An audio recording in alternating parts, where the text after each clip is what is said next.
प्यारे बच्चों, आपका हमारे इस YouTube चैनल पर बहुत बहुत स्वागत है। आज के इस वीडियो में हम लोग सीखने वाले हैं फ्यूचर परफेक्ट कंटीन्यूअस टेंस का इंट्रोगेटिव और निगेटिव सेंटेंस। यानी कि फ्यूचर परफेक्ट कंटीन्यूअस टेंस में इंट्रोगेटिव एंड निगेटिव सेंटेंस का ट्रांसलेशन कैसे करते हैं, ये चीज हम लोग इस वीडियो में सीखेंगे बहुत ही कम समय में और बहुत ही आसान तरीके से। तो आइए देखते हैं।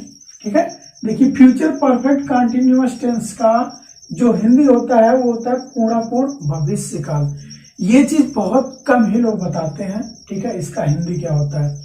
इसमें जो कार्य रहता है वो भविष्य काल में होगा, लेकिन कहा जाएगा, ये लिखा रहेगा कि कार्य जो है कुछ देर से चालू है और जारी भी है। ठीक है, यानी कि समय भी दिया गया है और अभी चल भी रहा है।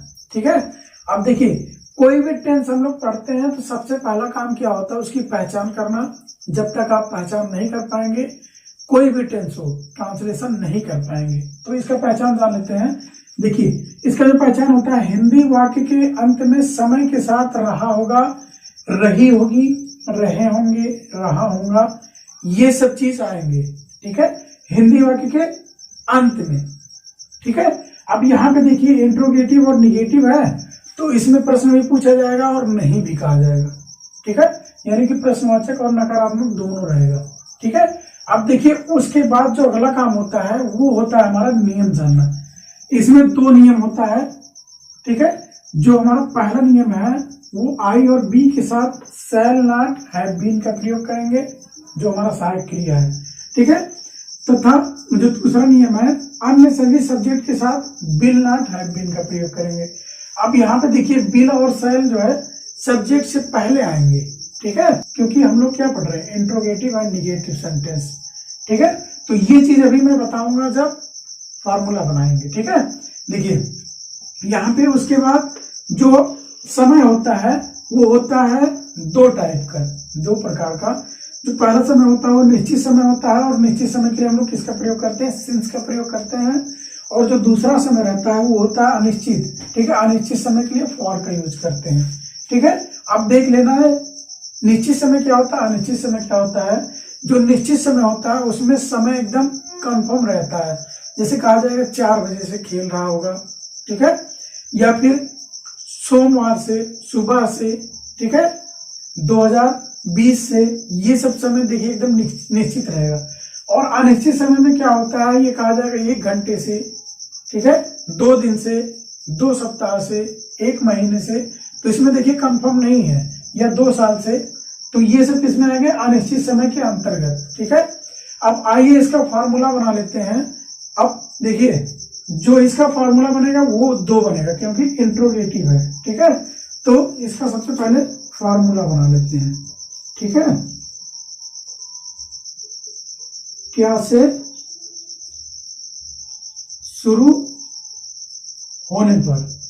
ठीक है, देखिए जब हमारा हिंदी वाक्य क्या से शुरू होगा तो सबसे पहले क्या लिखेंगे, विल या शैल लिखेंगे। ठीक है, उसके बाद देखिए सब्जेक्ट लगाएंगे, उसके बाद नॉट लिखेंगे। ठीक है, क्योंकि निगेटिव भी है ना। और उसके बाद हैव बीन का प्रयोग करेंगे, हैव प्लस बीन का। प्लस क्या लिखेंगे, मेन वर्ब का फर्स्ट फॉर्म, और उसमें क्या जोड़ेंगे, आईएनजी जोड़ेंगे। प्लस क्या हो जाएगा, ऑब्जेक्ट हो जाएगा, और प्लस अदर वर्ड हो जाएगा। ठीक है, और प्लस सिंस या फॉर आएगा। ठीक है, सिंस या फॉर आएगा, और प्लस क्या लिखेंगे, टाइम लिखेंगे। ठीक है, और लास्ट में क्या लिखना है, क्वेश्चन मार्क लगाना है। ठीक है, जो हमारा दूसरा फॉर्मूला बनेगा वो होता है प्रश्नवाचक शब्द। प्रश्नवाचक शब्द हिंदी वाक्य के मध्य में आने पर, मध्य में आने पर, यानी कि जो हमारे हिंदी वाक्य में जो प्रश्नसूचक शब्द है वो अगर मध्य में आ रहा है तो उसके लिए जो फॉर्मूला बनेगा, तो उसमें क्या करते हैं, सबसे पहले क्या लिखते हैं, क्वेश्चन वर्ड, ठीक है, क्वेश्चन वर्ड और प्लस, देखिए जो हमारा पहला नियम है ना वही पूरा का पूरा उतार देना शुरू से लेकर अंत तक, ठीक है, केवल क्वेश्चन वर्ड बढ़ा करके। तो लिख लेते हैं बिल या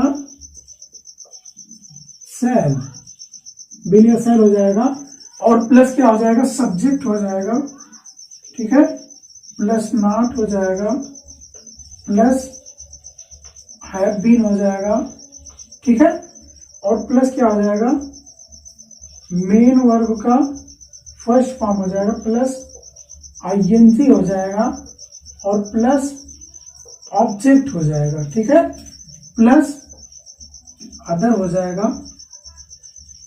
प्लस सिंस या फॉर और प्लस टाइम हो जाएगा, ठीक है, ये हो गया। और सबसे लास्ट में क्या लगाना है, क्वेश्चन मार्क लगाना है, ठीक है। इन दोनों में देखिए जो अंतर होता है वो ये होता है कि इसमें जो है क्वेश्चन वर्ड बढ़ जाता है जब प्रश्नवाचक शब्द हिंदी वाक्य के मध्य में आता है तो उसकी इंग्लिश सबसे पहले लिखते हैं, और जब क्या से शुरू होता है तो बिल या शायद से शुरू करते हैं, ठीक है। तो दोनों में केवल इतना अंतर है, इसमें क्वेश्चन वर्ड बढ़ जाता है। अब आइए इसको सेंटेंस के माध्यम से समझ लेते हैं, अभी बिल्कुल आसान हो जाएगा, ठीक है। देखिए जैसे कहा गया कि राजू अपने घर एक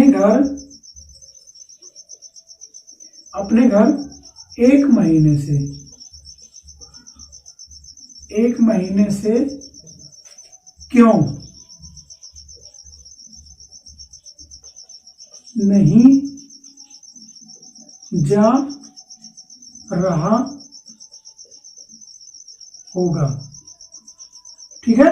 क्या कहा गया कि राजू अपने घर एक महीने से क्यों नहीं जा रहा होगा, ठीक है। अब यहाँ पे देखिए कोई भी हिंदी वाक्य मिलता है तो सबसे पहला काम क्या होता है, उसकी पहचान करना। पहचान करने के लिए लास्ट में जाते हैं, तो यहाँ पे देखिए क्या रहा होगा, ठीक है। और देखिए बीच में क्वेश्चन वर्ड भी आ रहा है और नहीं भी आ रहा है और समय भी दिया गया, यानी कि हम लोग जानेंगे फ्यूचर परफेक्ट कंटिन्यूअस टेंस का है, इंट्रोगेटिव और निगेटिव सेंटेंस है, ठीक है। अब आइए इसका ट्रांसलेशन कर लेते हैं। देखिए इसमें जो क्वेश्चन वर्ड है वो मध्य में आ रहा है, ठीक है। तो यहाँ पे देखिए प्रश्नवाचक शब्द हिंदी वाक्य के मध्य में आने पर तो यहाँ पे हम लोग क्या लगाएंगे, दूसरा फार्मूला लगाएंगे। तो बनाते हैं फार्मूले के अनुसार। सबसे पहले क्वेश्चन वर्ड लिखना है, तो क्वेश्चन वर्ड हमारा क्या है, क्यों है, यानी कि उसकी अंग्रेजी लिखेंगे तो क्या हो जाएगा, वाई, ठीक है, वाई।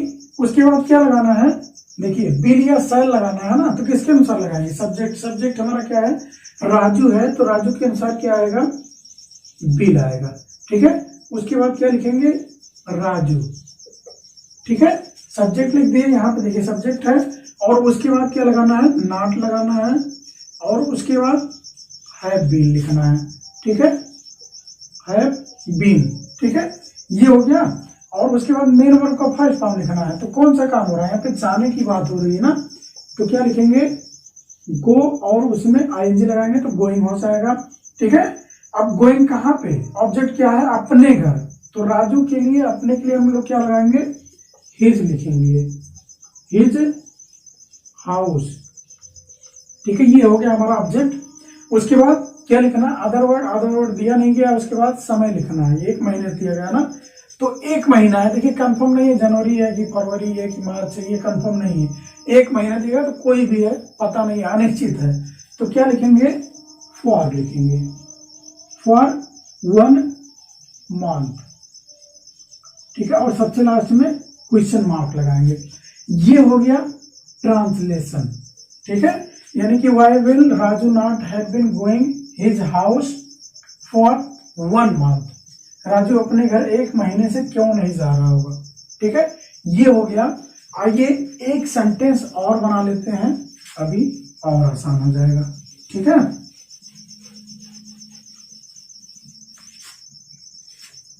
जैसे कहा गया, क्या मैं अपना खाना 4 दिन से क्या मैं अपना खाना 4 दिन से नहीं खा रहा हूँगा। क्या कहा गया कि क्या मैं अपना खाना 4 दिन से नहीं खा रहा हूँगा। ठीक है, अब देखिए कोई भी हिंदी वाक्य मिलता है, सबसे पहला काम क्या होता है, उसका पहचान करना। पहचान करने के लिए लास्ट में जाते हैं। तो यहाँ पे देखिए रहा हूँगा आ रहा है, ठीक है, और नहीं भी आ रहा है, समय भी दिया गया है, और क्या से शुरू भी हो रहा है। यानी कि हम लोग जानेंगे फ्यूचर परफेक्ट कंटीन्यूअस टेंस का है, इंट्रोगेटिव और निगेटिव सेंटेंस है। ठीक है, अब यहाँ पे देखिए क्या से शुरू हो रहा है ना, यानी कि पहला फार्मूला इसमें लगेगा। ठीक है, अब इसी फार्मूले के अनुसार इसका ट्रांसलेशन करेंगे। सबसे पहले क्या लिखना है, बिल या सेल लिखना है। तो बिल या सेल को लिखने के लिए हम लोग सब्जेक्ट देखेंगे। सब्जेक्ट हमारा क्या है, मैं, यानी कि आई है, तो आई के साथ हम किसका इस्तेमाल करते हैं, सेल का। ठीक है, सबसे पहले क्या लिखेंगे, सेल। उसके बाद क्या लिखना है, सब्जेक्ट लिखना है। सब्जेक्ट हमारा क्या है, आई है। उसके बाद नॉट लगाना है, और उसके बाद क्या लिखना है, हैव बीन। ठीक है, इतना हो गया ना। उसके बाद देखिए क्या लिखना है, मेन वर्ब का फर्स्ट फॉर्म। तो यहाँ पे कौन सा, खाने की बात हो रही है ना, तो इट लिखेंगे, फिर आईएनजी लिखेंगे, ईटिंग हो जाएगा। उसके बाद ऑब्जेक्ट, ऑब्जेक्ट क्या, अपना खाना, यानी कि माई फूड। आई के साथ अपने के लिए क्या लगाते हैं, माई। ठीक है, उसके बाद इतना खत्म हो गया ना।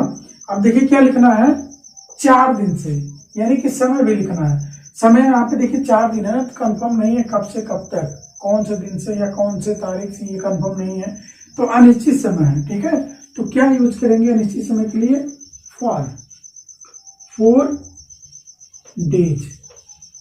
और सबसे लास्ट में क्या लगाना है, क्वेश्चन मार्क लगाना है। ये हो गया इसका translation. Shall I not have been eating my food for 4 days. क्या मैं अपना खाना 4 दिन से नहीं खा रहा हूँगा। ठीक है, बहुत ही आसान है। अगर आप लोग थोड़ा सा भी ध्यान देंगे तो पूरा का पूरा तुरंत समझ में आ जाएगा। ठीक है, अगर आप लोग को मेरा ये वीडियो पसंद आया हो तो प्लीज अपने मित्रों के साथ शेयर जरूर करना, और मेरे चैनल को सब्सक्राइब करना। वीडियो देखने के लिए बहुत बहुत धन्यवाद।